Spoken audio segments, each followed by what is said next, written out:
नमस्कार, टेस्टी फूडमध्ये तुमचे खूप खूप स्वागत आहे. उरलेल्या पोळ्यांपासून काय बनवायचे हा सर्वच महिलांना प्रश्न पडलेला असतो. अशाच उरलेल्या पोळ्यांची आज आपण एक भन्नाट अशी रेसिपी पाहणार आहोत. लगेचच रेसिपीला सुरुवात करूया. माझ्या इथे 3 पोळ्या शिल्लक राहिलेल्या आहेत. या पोळ्यांचे लगेचच तुकडे करून घेऊयात.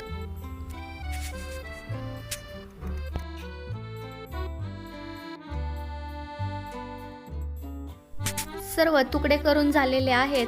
लगेचच हे मिक्सर जारमध्ये सर्व तुकडे टाकून घेऊया व याची बारीक करून घेऊयात. हाताने बारीक केले तरीही चालेल. अशा प्रकारे आपले तुकडे हे बारीक झालेले आहेत. लगेचच पुढच्या प्रोसिजरला सुरुवात करूयात. इथे मी प्लेटमध्ये मिक्सरमध्ये बारीक करून घेतलेला पोळ्यांचा भुगा घेतला आहे. थोडीशी कोथिंबीर घेतलेली आहे. एक मोठा कांदा कट करून घेतलेला आहे. लसूण ठेचून घेतलेला आहे. थोडेसे पांढरे तीळ घेतलेले आहेत व थोडेसे शेंगदाणे घेतले आहेत. लगेचच पुढच्या प्रोसिजरला सुरुवात करूयात. कढई गरम झालेली आहे.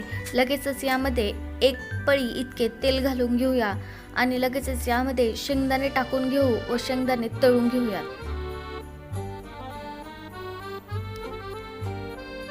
शेंगदाणे तळलेले आहेत. लगेचच काढून घ्यायचे आहेत व लगेचच यामध्ये अर्धा चमचा इतकी मोहरी घालून घेऊयात.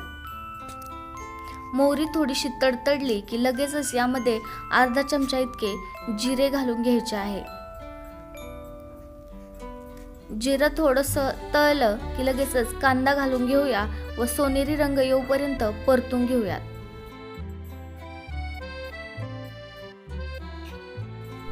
लगेचच यामध्ये लसूण घालून घ्यायचं आणि सर्व मिक्स करून परतून घ्यायचं.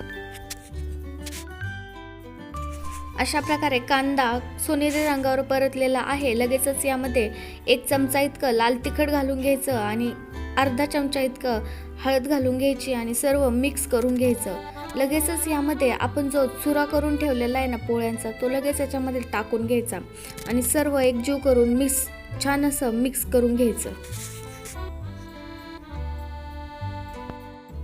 लगेचच यामध्ये चवीपुरते मीठ घालून घ्यायचे आणि चुरा आणि मीठ पुन्हा एकदा हलवून घ्यायचं.